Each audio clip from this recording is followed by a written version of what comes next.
സുഹൃത്തുക്കളെ, വളരെ വേദനാജനകമായ ഒരു വിഷയത്തെ പറ്റിയാണ് ഈ വീഡിയോയിൽ ഞാൻ പ്രതിപാദിക്കുന്നത്. ക്രിസ്ത്യൻ വിശ്വാസി അല്ലെങ്കിൽ വിശ്വാസി എന്ന് ധരിക്കപ്പെടുന്ന ക്രിസ്ത്യാനി ഏത് തോതിൽ വരെ അന്ധവിശ്വാസത്തിൻ്റെ ഇരയാണ് എന്ന് നാം തിരിച്ചറിയേണ്ട കാലം വൈകിയിരിക്കുന്നു. ഈ സമയത്തിൻ്റെ മനസ്സിൽ കടന്നു വരുന്നത്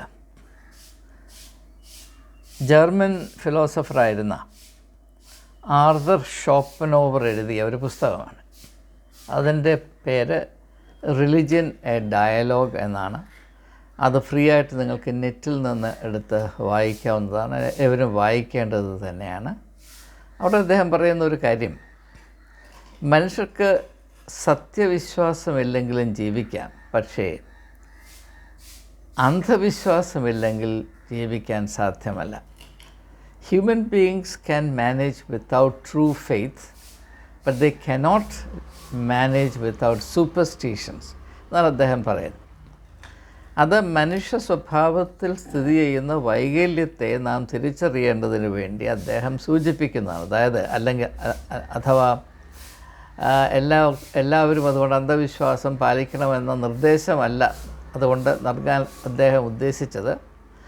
ലോകത്തിലേറ്റവും വ്യാപകമായി നാം കാണുന്നത് വിശ്വാസമല്ല, അന്ധവിശ്വാസമാണ്.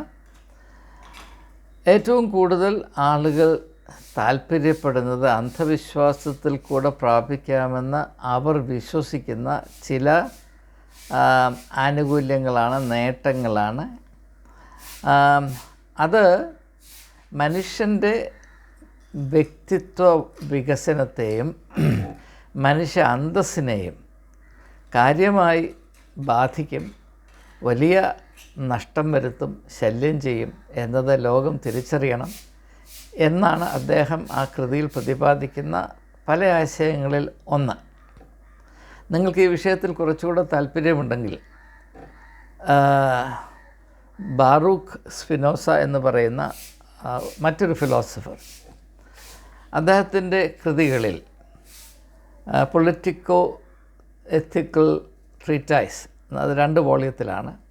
അതിലാദ്യത്തെ വോള്യത്തിൽ സൂപ്പർസ്റ്റിഷനെ പറ്റിയും മിറക്കിൾസിനെ പറ്റിയും അദ്ദേഹം വളരെ വിശദമായി പ്രതിപാദിക്കുന്നുണ്ട്. ഇങ്ങനെയുള്ള കാര്യങ്ങളെപ്പറ്റി വാസ്തവത്തിൽ വിശ്വാസികൾ സമഗ്രമായി പഠിക്കേണ്ടതാണ്. കാരണം നാം അജ്ഞത കൊണ്ട് പല കുഴിയിലും ചെന്ന് ചാടുകയും വഞ്ചിക്കപ്പെടുകയും നമ്മുടെ വിശ്വാസ ജീവിതം ആകമാനം താറുമാറായി പോവുകയും ചെയ്യുകയാണ്.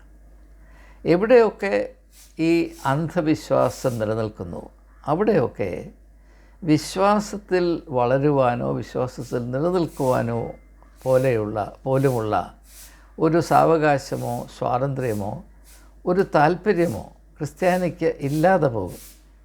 ആ സങ്കടം കൊണ്ട് മാത്രമാണ് ഞാൻ ഈ വിഷയം നിങ്ങളുമായി ചിന്തിക്കുവാൻ ഇപ്പോൾ തുനിയുന്നത്. ഇത് ഞാനൊരു പ്രത്യേക സാഹചര്യത്തിൽ നിന്നുകൊണ്ടാണ് ചിന്തിക്കുന്നത് എന്ന് നിങ്ങൾ മനസ്സിലാക്കേണ്ടതിന്, ഇങ്ങനെ അന്ധവിശ്വാസം കൊണ്ട് അമിതലാഭമുണ്ടാക്കി ഇപ്പോൾ കേരളത്തിൽ ബലഹീനരായ വിശ്വാസമില്ലാത്ത വിശ്വാസികളെ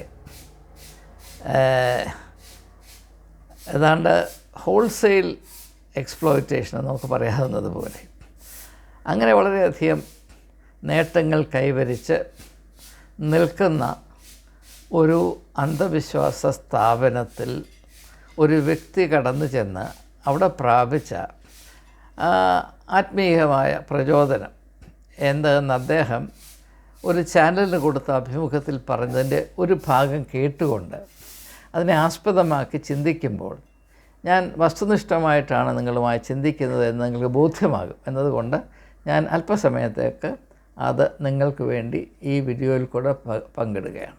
പേര് ജോർജ് തോമസ് ആണ്. എറണാകുളത്താണ് വീട്. ഞാൻ പ്രഭാഷണത്തിൽ നേരത്തെ ഞാനൊരു വൈഫായിട്ട് പോയിട്ടുണ്ടായിരുന്നു നേരത്തെ. അപ്പോൾ പോയിട്ട് ഞങ്ങൾക്ക് ഇതിനെപ്പറ്റി അറിയില്ലായിരുന്നു. അപ്പം നമ്മുടെ വിശ്വാസം ക്രിസ്ത്യാനായതിൻ്റെ പേരിൽ പല അത്ഭുതങ്ങൾ സംഭവിക്കുന്നുണ്ടല്ലോ മറ്റു വർഷങ്ങളുടെ ഉദ്ദേശത്തിൽ ആ കൂട്ടത്തിൽ ഞാനും എൻ്റെ വയസ്സും കൂടി പോയി. പക്ഷെ അവിടെ ചെന്നപ്പോൾ അവരുടെ പെരുമാറ്റ രീതി വളരെ മോശമായിരുന്നു. എന്താ കാരണം വെച്ചാൽ അവിടെ ഇരിക്കുന്നതെല്ലാം ഈ പുലിയാണോ തീറ്റപ്പുലിയാണോ സിംഹത്തിന്റെ കുഞ്ഞുങ്ങളാണെന്നോ കാര്യം നമുക്കറിയില്ല. ആ രീതിയിലുള്ള പ്രവർത്തന രീതിയാണ്. അതുമാത്രമല്ല, പത്രം മേടിച്ച് ഉടമ്പടി എടുത്താൽ മാത്രമേ അച്ഛനെ കാണാൻ പറ്റൂ, അല്ലാതെ അച്ഛനെ കണ്ട് സംസാരിക്കാൻ പറ്റില്ല. മച്ചാ നിൽക്കാൻ പറഞ്ഞുകൊണ്ട് അപ്പം നമുക്കറിയില്ലല്ലോ. അപ്പൊ അങ്ങനെയുള്ള ഒരു 3 മാസം കണ്ടിന്യൂ ഞങ്ങൾ അവിടെ പോയി. അപ്പൊ അന്നത്തെ കണ്ടീഷൻ എന്തെങ്കിലും അച്ഛൻ തലയ്ക്ക് പിടിച്ചു കഴിഞ്ഞാൽ ഭയങ്കര മാതാവ് പ്രത്യക്ഷപ്പെട്ട അച്ഛനാണ്. തലയ്ക്ക് പിടിച്ചു കഴിഞ്ഞാൽ എല്ലാം എന്ത് രോഗങ്ങളുണ്ടെങ്കിൽ മാറും, കുടുംബത്തിൽ സമാധാനവും മാത്രമല്ല കുടുംബത്തിൽ ഐശ്വര്യം വന്ന് കയറുന്ന ഉദ്ദേശം വന്നു. അത് കഴിഞ്ഞ് അങ്ങനെ നിന്ന് എൻ്റെ വൈഫും ഞാനും കൂടി തന്നെ പറഞ്ഞു ഇത് തട്ടിപ്പാണ് എന്നുള്ള കണ്ടീഷൻ അവിടെ നിന്ന് പറഞ്ഞാൽ സംസാരിച്ചു. അത് കഴിഞ്ഞ് ഈ കഴിഞ്ഞ 2 ആഴ്ചക്ക് മുമ്പ് ഞാനൊരു കൃപാസനൻ ജോസഫ് അച്ഛൻ്റെ യൂട്യൂബിൽ ഒരു പരിപാടി കാണാൻ ഇടയായി. ഞാൻ എൻ്റെ വൈഫിനോട് പറഞ്ഞു ഇത് മുഴുവൻ തട്ടിപ്പാണ് എന്നുള്ള കൺസെപ്റ്റിൽ സംസാരിക്കാൻ കാരണം എന്ന് വെച്ചാൽ അച്ഛൻ പറഞ്ഞു വെച്ചാൽ ഒരു ഭാഷ, ഒരു രീതി പറഞ്ഞു വെച്ചാൽ ഉടമ്പടി എടുത്താൽ മാത്രമേ 100ൽ 80% കർത്താവായ യേശു മാതാവും നമ്മുടെ കൂടെ നമ്മൾ പറയുന്ന വാക്ക് അനുസരിക്കത്തുള്ളൂ. അപ്പോൾ ഇദ്ദേഹത്തിൻ്റെ അനുഭവം അദ്ദേഹം പറയുന്നത് ഒരു പ്രത്യേക സ്ഥലത്ത് പോയി, അത് ഏത് സ്ഥലമാണെന്ന് ഞാനായിട്ട് എടുത്ത് പറയുന്നില്ല, ഏത് സ്ഥലവുമായിക്കൊള്ളട്ടെ, അവിടെ ചെല്ലുമ്പോൾ അവിടുത്തെ ആളുകളുടെ അവരിടപെടുന്ന രീതി, കുറച്ചൊക്കെ കാശ് വന്നു കഴിഞ്ഞാൽ മനുഷ്യരുടെ സമതല തെറ്റുമെന്ന് നിങ്ങൾക്കറിയാം. പിന്നെ മറ്റുള്ളവരുടെ നേരെ ഈ പുലിയെ പോലെ എടുത്തു ചാടുക, അവരോട് രൂക്ഷമായി പെരുമാറുക, അവരുടെ നിസ്സഹായതയിൽ തങ്ങളുടെ അധികാരത്തിൻ്റെ ഭാരം ഒന്ന് അടിച്ചമർത്തുക, അങ്ങനെയുള്ള കലാപരിപാടികൾ നിർലജ്ജം അവതരിപ്പിക്കുവാൻ ആളുകൾ മടിക്കയില്ല എന്ന് നമുക്കറിയാം. ഏതെല്ലാം സ്ഥാപനത്തിൽ മാമോൻ കയറി ഇടം പിടിച്ചിട്ടുണ്ടോ അവിടെയെല്ലാം മനുഷ്യൻ ആദ്യം നഷ്ടപ്പെടുന്നത് യേശുവിൻ്റെ ദർശനത്തിൽ വളരെ പ്രാധാന്യമർഹിച്ച സൗമ്യത എന്ന് പറയുന്ന ആ ഒരു സൗന്ദര്യമാണ്. സൗമ്യത, യഥാർത്ഥത്തിലുള്ള സൗമ്യത, യേശു വിഭാവന ചെയ്ത സൗമ്യത നമ്മുടെ ആത്മീയ വ്യക്തിത്വത്തിൻ്റെ സൗന്ദര്യമാണ്. അപ്പോൾ ഇങ്ങനെ മാമോൻ സേവ ആരംഭിച്ചു കഴിഞ്ഞാൽ അതിൽ ഉൾപ്പെട്ടിരിക്കുന്ന ആളുകൾക്കും അതിൻ്റെ പര്യമ്പുറത്ത് നിന്ന് അതിൻ്റെ നക്കാപ്പിച്ച കൊണ്ട് കഴിയുന്ന ആളുകൾക്കും ആദ്യം നഷ്ടപ്പെടുന്നത് സൗമ്യത എന്ന് പറയുന്ന വ്യക്തിത്വത്തിൻ്റെ സൗന്ദര്യമാണ്. അപ്പോൾ മറ്റുള്ളവരെ സാധാരണ ആളുകളെ കാണും. അവിടെ വരുന്ന ആളുകളൊക്കെ നിരാലംബരും പ്രയാസം അനുഭവിക്കുന്നവരും അങ്കലാപ്പുള്ളവരും, അവർ നിൽക്കുന്നത് തന്നെ അടിമകളെ പോലെ നമുക്കറിയാം, നമുക്ക് വിഭാവന ചെയ്യാവുന്നതാണ്. പേടിച്ച് വിറച്ച് എങ്ങനെയെങ്കിലും ഈ ദിവ്യനായ മനുഷ്യൻ്റെ ഒരു ദർശനം കിട്ടിയിരുന്നെങ്കിൽ എന്ന് വളരെ അങ്കലാപ്പിൽക്ക് നിൽക്കുന്ന ആളുകളോട് തട്ടിക്കയറാൻ ഏത് രപ്പാളിക്കും കഴിയും, നിങ്ങൾക്കറിയാം. അതിന് പ്രത്യേക കഴിവൊന്നും വേണ്ട, നാണമില്ലാതിരുന്നാൽ മതി, മനസാക്ഷിയില്ലാതിരുന്നാൽ മതി, തൊലിക്കട്ടി ഉണ്ടായാൽ മതി, അതറിയാവുന്നതാണ്. അപ്പോൾ അവിടെ ഈറ്റപ്പുലിയെ പോലെ ചാടുകയാണ്. അവിടെ പോയി വളരെ ആദരവോട് നിൽക്കുന്ന ഒരു ഭാര്യയോടും ഭർത്താവിനോടും അവരുടെ പ്രതികരണം ഇങ്ങനെയാണ്. രണ്ടാമതായിട്ട് അദ്ദേഹം പറയുന്നത്, അവിടെ ചെന്ന് ഒരു കാല് കുത്തണമെങ്കിൽ ആദ്യം അവിടുത്തെ പത്രം, ഇദ്ദേഹത്തെ കൊണ്ട് 200 പത്രം വാങ്ങിപ്പിച്ചു. പത്രം വാങ്ങിച്ചാൽ മാത്രമല്ല, അത് ഓടി നടന്ന് എല്ലായിടത്തും ഇത് വിതരണം ചെയ്യണം. കാരണം ഇത് പരസ്യമാണ്, എന്നിട്ട് വേണം ആളുകൾ അങ്ങോട്ട് ഇരച്ച് കയറുവാൻ. അങ്ങനെ പത്രം വാങ്ങിച്ചതും കൊടുത്തതുമായ വിധത്തിൽ അദ്ദേഹത്തിന് ഏതാണ്ട് 5000 രൂപയുടെ നഷ്ടം വന്നു എന്നാണ് അദ്ദേഹം അങ്ങോട്ട് പറയുന്നുണ്ട്. ഞാൻ നിങ്ങളെ കേൾപ്പിച്ച ഭാഗത്തതില്ല. പിന്നെ അദ്ദേഹം പറയുന്നത്, ഇതിൻ്റെ ആവിഷ്കാരകർത്താവായ കലാകാരൻ കണ്ടുപിടിച്ച ഈ മാർഗം, അതായത് അവിടെ ഇരിക്കുന്ന മാതാവിനോട് ഉടമ്പടി എടുത്തില്ല എങ്കിൽ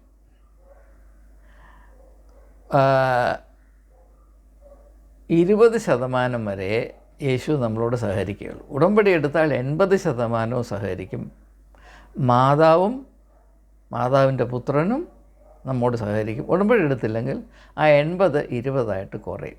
ആരാണ് എടുക്കാതിരിക്കുന്നത്? നിങ്ങൾ ആലോചിച്ച് നോക്കണം. ദൂരെ നിന്നൊക്കെ വണ്ടിയും വെള്ളവും പിടിച്ച് വന്നിട്ടേ മാതാവിൻ്റെയും പുത്രൻ്റെയും വീര്യം 80% വേണോ 20% വേണോ ചോദിച്ചാൽ സാമാന്യ ബുദ്ധിയുള്ളവർ 80% വേണ്ടേ എന്ന് നെഞ്ചത്ത് കൈവച്ച് അവർ പറയും. അപ്പോൾ അത് പ്രാപിക്കാൻ വേണ്ടി അവരോട് മൂക്ക് ഇണ്ണാറാ വരയ്ക്കാൻ പറഞ്ഞ് അവർ വരയ്ക്കും.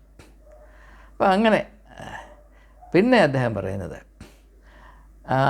ഈ സ്ഥാപനം, ഈ പ്രസ്ഥാനം നടത്തുന്ന ആ അത്ഭുത കഴിവുകളുള്ള ശക്തികളുള്ള അദ്ദേഹം തലയിലൊന്ന് തൊട്ടാൽ, മാതാവിനെ തലയിലൊന്ന് പിടിച്ചാൽ, തലയെ പിടിക്കുക എന്നാണ് പറഞ്ഞത്. അപ്പം ഇദ്ദേഹം തലയെ പിടിച്ചാൽ, ഇപ്പം മരുന്ന് കഴിച്ചാൽ തലയെ പിടിക്കും, കള്ള് കുടിച്ചാൽ തലയെ പിടിക്കും എന്ന് പറഞ്ഞ പോലെ ആ സ്ഥലത്ത് ചെന്നാൽ അതിൻ്റെ ചുമതലയിലുള്ള അച്ഛനും തലയെ പിടിക്കും. അങ്ങനെ അച്ഛൻ തലയെ പിടിച്ചു കഴിഞ്ഞാൽ മാതാവിൻ്റെ ദർശനം കിട്ടും. മാതാവിൻ്റെ ദർശനം കിട്ടിക്കഴിഞ്ഞാൽ പിന്നെ പിന്നെ എന്തുമാകാം. എന്നാൽ ഇതേ മാതാവിനെ പറ്റി സുവിശേഷം എന്താണ് പറയുന്നത്? നിൻ്റെ ഹൃദയത്തിൽ കൂടെയും ഒരു വാള് കടന്നു പോകും. A sword shall pierce your heart also. അങ്ങനെയുള്ള മാതാവിനെ പറ്റിയാണ് പറയുന്നത്. ഇന്ന ദൈവത്തിൻ്റെ കൃപ കൊണ്ട് അവൻ തലയെ പിടിച്ചു കഴിഞ്ഞാൽ മാതാവിൻ്റെ ദർശനം കിട്ടിക്കഴിഞ്ഞാൽ പിന്നെ ബമ്പർ ലോട്ടറി അടിച്ച പോലെയാണെന്നാണ് ഈ പറയുന്നത്. അപ്പോൾ പ്രിയമുള്ളവരെ, ഞാൻ കൂടുതലായി അങ്ങോട്ട് ഇതിനെപ്പറ്റി പ്രതിപാദിക്കുന്നില്ല. കാരണം ഈ 21-ാം നൂറ്റാണ്ടിലും ഇങ്ങനെയുള്ള പ്രസ്ഥാനങ്ങളുണ്ടല്ലോ, ഇങ്ങനെ ചിന്തിക്കുന്നവരുണ്ടല്ലോ, ഇങ്ങനെ ആളുകളെ കബളിപ്പിച്ച് യേശുവിൻ്റെ പേരിൽ പ്രസ്ഥാനങ്ങൾ നടത്തുന്നവരുണ്ടല്ലോ എന്നത് വിശ്വസിക്കാൻ പ്രയാസമാണ് വാസ്തവത്തിൽ. എന്നാലിപ്പോൾ വിശ്വസിക്കാതിരിക്കാൻ അസാധ്യമായൊരു സാഹചര്യത്തിലാണ് നാം നിൽക്കുന്നത്. അതുകൊണ്ടാണ് നാം ചിന്തിക്കേണ്ടി വരുന്നത്. അപ്പോൾ ഇത് അന്ധവിശ്വാസമാണ് എന്നതിനെപ്പറ്റി നിങ്ങൾക്ക് ആർക്കെങ്കിലും എന്തെങ്കിലും സംശയമുണ്ടോ? എനിക്കത് അറിയാൻ വളരെ താല്പര്യമുണ്ട്. അവിടെ പോകുന്ന ആളുകൾ വിശ്വാസം കൊണ്ട് പോകുന്നതാണോ അന്ധവിശ്വാസം കൊണ്ട് പോകുന്നതാണോ? വിശ്വാസത്തെപ്പറ്റി നമ്മുടെ അറിവെന്താണ്, ധാരണ എന്താണ്? ഞാൻ ഈ ആശയത്തെപ്പറ്റി കുറഞ്ഞത് ഈ അടുത്ത കാലത്ത് തന്നെ 4-5 വീഡിയോകൾ ചെയ്തിട്ടുണ്ട്. അത് മനഃപൂർവ്വം ചെയ്തതാണ്. കാരണം ഇങ്ങനെയുള്ള അടിസ്ഥാന ആത്മീയ ആശയങ്ങളെപ്പറ്റി ബാലപാഠം പോലും അറിയാൻ വയ്യാത്ത ജനം, യേശുവിൻ്റെ ഭാഷയിൽ പറഞ്ഞാൽ ഇടയനല്ലാതെ അലയുന്ന ആടുകളെ പോലെ വലഞ്ഞിരിക്കുന്ന ജനം, അല്ലെങ്കിൽ യോനയുടെ പുസ്തകത്തിൽ പറയുന്നത് പോലെ ഇടത് കൈ വലത് കൈയിൽ നിന്ന് തിരിച്ചറിയാൻ കഴിയാത്ത അപ്രകാരമുള്ള ജനം വഞ്ചിക്കപ്പെടുവാൻ എപ്പോഴും സാധ്യതയുള്ളതുകൊണ്ട് ഇങ്ങനെയുള്ള കാര്യങ്ങളെപ്പറ്റി നമുക്ക് ബോധ്യമുണ്ടാകണം, ചുമതല ബോധമുണ്ടാകണം. യേശു പറഞ്ഞു, നീതിക്ക് വേണ്ടി വിശന്ന് ദാഹിക്കുന്നവൻ മുൻപേ അവൻ്റെ രാജ്യവും നീതിയും അന്വേഷിപ്പീൻ. അപ്പോൾ നാം ചുമ്മാതെ ഞങ്ങളൊന്നും ആരെയും കളിപ്പിക്കുന്നില്ല, ഞങ്ങളൊന്നും ചെയ്യുന്നില്ല, ഞങ്ങൾ ഇങ്ങനെ ഒരു അന്ധവിശ്വാസത്തെ മുതലെടുത്ത് കോടികൾ ഉണ്ടാക്കുന്നില്ല, അതുകൊണ്ട് ഞങ്ങൾ ഇതിനകത്ത് പെട്ടവരല്ല എന്ന് പറഞ്ഞ് കൈ ഒഴിയാൻ നമുക്ക് അവകാശമില്ല. അന്വേഷിക്കണമെന്നാണ് പറയുന്നത്. അതായത് കടന്നു ചെന്ന് ഇങ്ങനെയുള്ള അനീതിയും അന്ധകാരത്തിൻ്റെ താണ്ഡവവും നടക്കുന്നുണ്ടോ, അതിൽ ആളുകൾ ഇരയായി പോകുന്നുണ്ടോ, കബളിപ്പിക്കപ്പെടുന്നുണ്ടോ എന്ന് കടന്നു ചെന്ന് അന്വേഷിച്ച് അങ്ങനെയുള്ള അനീതി, അക്രമം, അന്ധകാരം നീക്കുവാൻ തക്കവണ്ണം നാം ഒരു ശ്രമം, ഒരു ഇടപെടൽ നടത്തണം എന്നതാണ് യേശുവിൻ്റെ പക്ഷം എന്ന് നമുക്ക് ഏവർക്കും പരിചയമുണ്ട്. കൂടുതലായി വിശദീകരിക്കേണ്ട ആവശ്യമില്ലെന്ന് ഞാൻ വിശ്വസിക്കുകയാണ്. അപ്പോൾ ഇത് വിശ്വാസമല്ല, ഇത് അന്ധവിശ്വാസമാണ് എന്ന് എന്നെ കേൾക്കുന്ന, പ്രത്യേകിച്ച് എ ടെമ്പിൾ ഓഫ് തോട്ട്സ് എന്ന നമ്മുടെ ഈ യൂട്യൂബ് സംഗമത്തിൽ വളരെ ശ്രദ്ധയോടെ, ഉത്തരവാദിത്വ ബോധത്തോടെ, യേശുവിനോടുള്ള ആദരവിൽ പങ്കെടുക്കുന്ന നിങ്ങളേവരും യോജിക്കും എന്നാണ് ഞാൻ കരുതുന്നത്. അതുകൊണ്ട് തന്നെ ഈ അന്ധവിശ്വാസം എന്തുകൊണ്ട് ജനങ്ങളെ ഇത്രമാത്രം സ്വാധീനിക്കുന്നു, അന്ധവിശ്വാസത്തിൽ പ്രവർത്തിക്കുന്ന മർമ്മം ഏതാണ് എന്ന് കുറച്ചുകൂടെ സ്പഷ്ടമായി ജനം മനസ്സിലാക്കേണ്ടതിന് വേണ്ടി ചില കാര്യങ്ങൾ ഞാൻ സൂചിപ്പിക്കാൻ പോവുകയാണ്.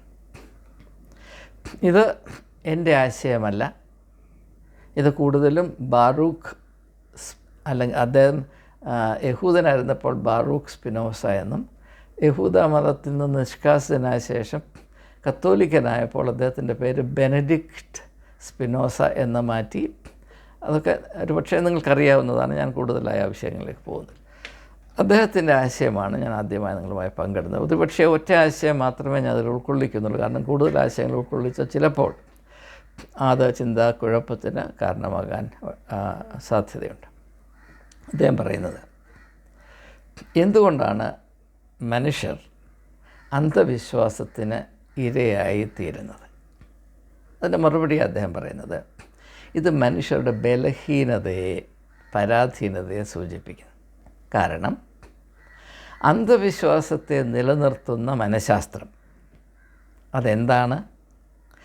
അർഹിക്കാത്ത ആനുകൂല്യം, അൺമെറിറ്റഡ് അഡ്വാൻറ്റേജസ് എന്ന പ്രയോഗമാണ് അദ്ദേഹം ഉപയോഗിക്കുന്നത്. Unmerited or undeserving benefits or advantages.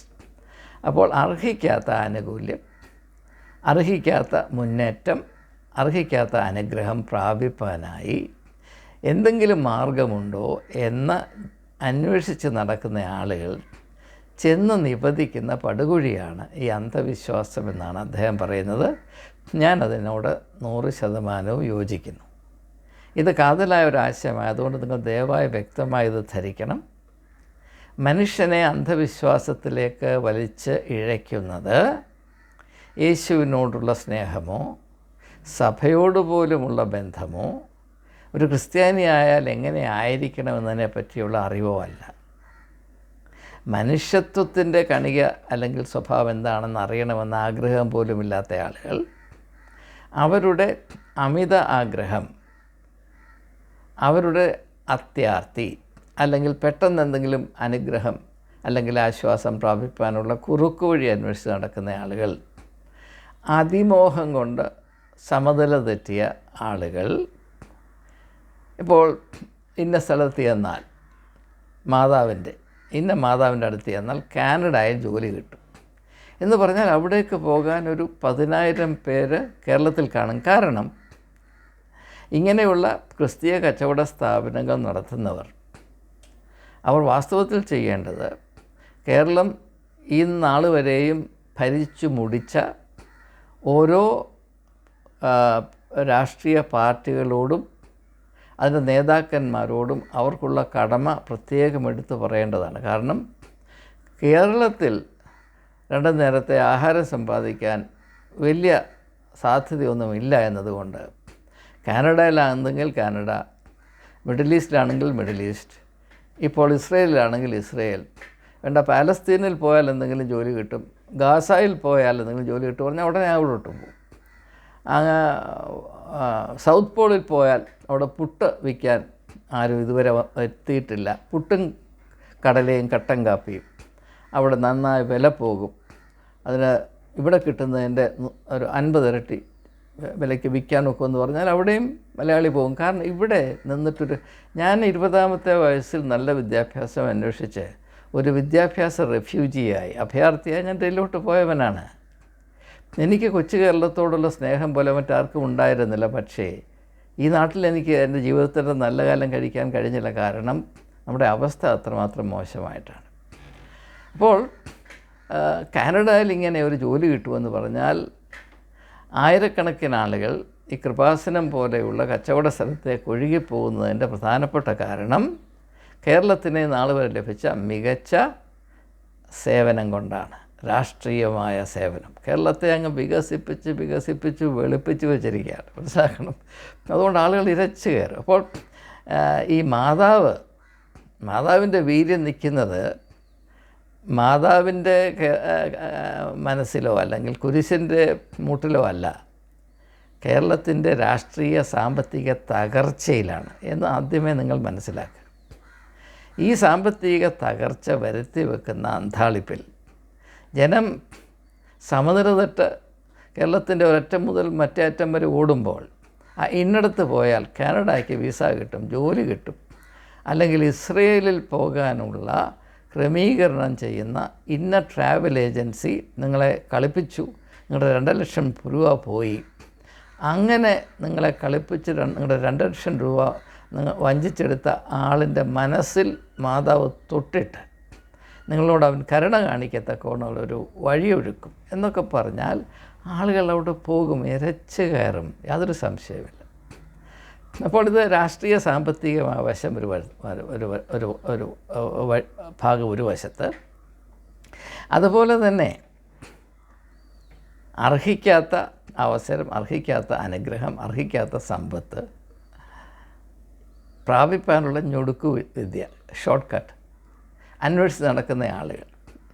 നാം ഒരു കാര്യം മനസ്സിലാക്കേണ്ടത്, ഇതിപ്പം പറയുന്ന എനിക്കും എന്നെ കേൾക്കുന്ന ഏവർക്കും ഇത് അന്വർത്ഥമാണ്. നിവൃത്തിയുണ്ടെങ്കിൽ മനുഷ്യൻ ഷോർട്ട് കട്ട് മാത്രമേ തിരഞ്ഞെടുക്കത്തുള്ളൂ. അത് ഞാനല്ല പറഞ്ഞത്, യേശുവാണ് പറഞ്ഞത്. മത്തായിയുടെ സുവിശേഷം 7-ാം അധ്യായത്തിൻ്റെ 13-14 വാക്യങ്ങൾ നിങ്ങളൊന്ന് വായിക്കുമെങ്കിൽ ഇവിടെ പറയുന്നത് 2 തരത്തിലുള്ള വഴികളുണ്ട്. ഇടുങ്ങിയ വഴിയുണ്ട്, വിശാലമായ വഴിയുണ്ട്. ഈ വിശാലമായ വഴി ഷോർട്ട് കട്ടിൻ്റെ വഴിയാണ്. അത് തിരഞ്ഞെടുക്കുന്നവർ അനേകമാണ്. ഇടുങ്ങിയ വഴി, അതായത് ലോങ് കട്ട്, ഇച്ചിരി ക്ലേശിക്കണം, പ്രയാസപ്പെടണം, അധ്വാനിക്കണം, എന്തെങ്കിലും പ്രാപിക്കാനുള്ള അർഹത നേടിയെടുക്കണം. ആ വഴി തിരഞ്ഞെടുക്കുന്നവർ നന്നേ കുറവാണെന്ന് യേശുവാണ് പറഞ്ഞത്. അപ്പോൾ ഈ വിശാലമായ വഴിയിൽ കൂടെ അനായാസമായി സഞ്ചരിക്കുവാൻ, ജീവിതം ആസ്വദിക്കുവാൻ, അർഹിക്കാത്ത അനുഗ്രഹങ്ങളുടെ പട്ടുമെത്തയിൽ കിടന്ന് സുഖമായി ഉറങ്ങുവാൻ, സന്തോഷിപ്പാൻ, തിമിർക്കുവാൻ താല്പര്യമുള്ളവർക്ക് പിടിക്കുന്ന രോഗമാണ്, മതരോഗമാണ് ഈ അന്ധവിശ്വാസം എന്നുള്ളത്. ഇനി എനിക്ക് നിങ്ങളോട് പറയാനുള്ളത്, ഈ കൃപാസനം പോലെ, അല്ലെങ്കിൽ ഹെവൻലി ഫീസ്റ്റ് പോലെ, അല്ലെങ്കിൽ അങ്ങനെയുള്ള ഒരു അനേകം ഇട്ടാവട്ടങ്ങൾ നമ്മുടെ ഇടയിൽ ഉണ്ട് എന്ന് നിങ്ങൾക്കറിയാം. അവിടെ മാത്രമല്ല അന്ധവിശ്വാസം പ്രയോഗിക്കുകയും അതുകൊണ്ട് സാമ്പത്തിക നേട്ടം ഉണ്ടാക്കുകയും ചെയ്യുന്നത്. മതം സംഘടിക്കപ്പെടുന്നത്, religion is established on the foundation of superstitions. നിങ്ങൾ മനസ്സിലാക്കണം, സത്യവിശ്വാസത്തിൻ്റെ ഏത് ഘടകവും, ഏത് ഉള്ളടക്കവും സൂപ്പർസ്റ്റിഷൻ്റെ അല്ലെങ്കിൽ അന്ധവിശ്വാസത്തിൻ്റെ ഉപകരണമായി അധപ്പതിപ്പിക്കുവാൻ പുരോഹിതവർഗത്തിന് കഴിവുണ്ട്. ഉദാഹരണമായിട്ട്